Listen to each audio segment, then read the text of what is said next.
అందరికీ నమస్కారం. నా పేరు నగేష్ బూర్తి, సోషల్ జర్నలిస్ట్ని. మీకు ఇక్కడ నా ఎక్స్పీరియన్స్ ఒకటి చెప్పాలనుకుంటున్నాను. ఒకసారి నేను ఒక ఛానల్లో న్యూస్ హెడ్గా అంటే ఎడిటోరియల్ ఇన్ఛార్జిగా ఉన్నప్పుడు, ఎడిటోరియల్ హెడ్గా ఉన్నప్పుడు నాకు ఒక ఫోన్ కాల్ వచ్చింది. ఒకడు ఫోన్ చేశాడు. వాడు ఫోన్ చేసి వాడు గతంలో ఎప్పుడో ఒక దొంగ కేసులో అంటే ఒక అవినీతి కేసులో ఒకళ్ళని మోసం చేసిన కేసులో పోలీసులు అరెస్ట్ చేసినటువంటి వీడియో మా ఛానల్లో ఉంది. అప్పుడు దాన్ని డిలీట్ చేయమని నాకు ఫోన్ చేశాడు. ఫోన్ చేసినప్పుడు నేను కుదరదని చెప్పాను. వాడు వెంటనే ఒక మాట అన్నాడు, యారా నా కొడక, మీ ఆఫీస్ వాళ్ళందరూ మా బాబుకు పుట్టారా అన్నాడు. నేను జర్నలిస్ట్ని కాబట్టి వాడికిలా మాట్లాడాను కాబట్టి నేను ఒక సమాధానం చెప్పాను. మీ బాబు మరీ అంత వెధవా అని అడిగాను. మేమైతే మా బాబులకే పుట్టాం, మీ బాబు ఊరందరి మీద తిరిగేస్తున్నాడే ఏంటని అడిగా. వాడికి బాగా మండి ఇంకో 4 బూతులు తిట్టాడు. తిట్టి లాస్ట్లో ఏమన్నాడంటే, నీ ఆఫీస్కి 100 మందిని పంపిస్తాను రేపు పొద్దుటికల్లా అన్నాడు. 6-7 నెలలు అవుతుంది, ఇప్పటికే పంపలేదు. వాడు ఎవడో తెలుసా? బోరగడ్డ అనిల్. ఈ మధ్యకాలంలో అందరికీ ఫోన్లు చేసి అమ్మ అలీ బూతులు తిట్టేవాడు అనమాట. దమ్ము లేని చెత్తనాయాలాడు. పవన్ కళ్యాణ్ భార్యని తల్లిదండ్రులను తిడతాడు, చంద్రబాబు నాయుడు భార్యని తల్లిదండ్రులను తిడతాడు. వాడు అనుకుంటే ఎవరు అమ్మనైనా ఆలినైనా తిడుతూ ఉంటాడు. పైగా దళితుండని చెప్తాడు.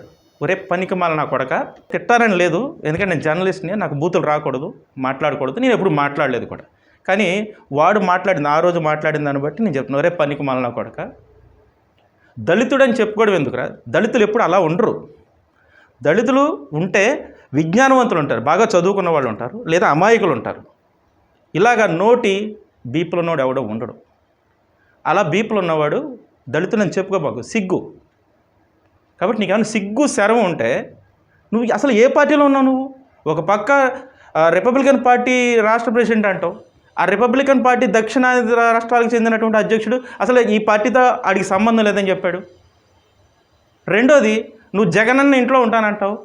నీకు ఇన్ని కష్టాలు బాధలు ఉన్నప్పుడు పోయి జగన్ గారితో మాట్లాడుకుని ఒక పార్టీ పదవి తెచ్చుకో. నువ్వేదో సోషల్ మీడియాలో చిన్న చిన్న యూట్యూబ్లో అడ్డమైన బూతులు మాట్లాడి ప్రమోట్ అవ్వాలనుకోవడం నువ్వు చేసే తప్పు. ఎదుటోళ్ళు తల్లి కోసం భార్య కోసం మాట్లాడుతున్నావు అంటే నీకు తల్లి భార్య ఉన్నారు, అది గుర్తుపెట్టుకో. ఫస్ట్ ఆఫ్ ఆల్ నువ్వు ఎదుటోడు భార్యలను ఎవరిదారో పడుకోబెట్టావని, ఎదుటోడు తల్లిల కోసం అమ్మ అలి బూతులు తిట్టావంటే అవతలోడు తిడితే నీ తల్లిని నీ భార్యని తిట్టించుకున్నట్టే కదా. కాబట్టి బుద్ధున్నవాడు ఎవడైనా సరే సరిగ్గా ఆలోచించును. నీకు అంత దమ్ము ఉంటే ఇప్పటివరకు ఎంతమందికి ఫోన్ చేస్తుంటావు? కొన్ని వందల మందికి ఫోన్లు చేసి నీ మీదకి 20 మంది కుర్రోళ్ళు పంపిస్తా, 50 మందిని పంపిస్తాను, ఒక్కడి దగ్గర పంపించావా? లేదు. మొన్న ఎవరో మనుషులను పంపిస్తే పారిపోయావు నువ్వు.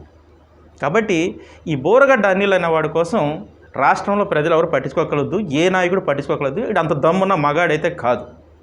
ఇప్పుడు నన్ను కూడా తిట్టొచ్చు, తిట్టనివ్వండి, ఏం పర్వాలేదు. కానీ వాడికి అలవాటు. అలాంటి వాడు తిట్టినా మనం పట్టించుకోకూడదు.